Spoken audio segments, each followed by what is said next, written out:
Hi friend, সবাই কেমন আছো? আশা করি সবাই ভালো আছো, সুস্থ আছো। আমিও ভালো আছি।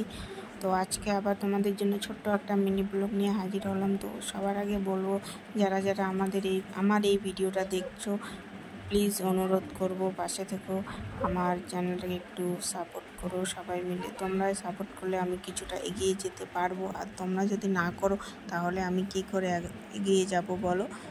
তাই প্লিজ একটু সাপোর্ট করো, পাশে থেকো, এটাই আমি বলবো। তো আজকের এই যে দুপুরবেলার মেনু, দুপুরে রান্না করব কি, তো আমি কচু খেতে খুবই ভালোবাসি, আর ঘরে সব কচুরই আইটেম আছে। তাই ভাবছি আজকে যে অন্য কিছু আর বানাবো না, শুধু কচুই বানাবো। আর আমার মেয়ে দুটো যে আছে, তারা এগুলা খায় না, তাদের জন্য ভাবছি একটু ডিম বানাবো।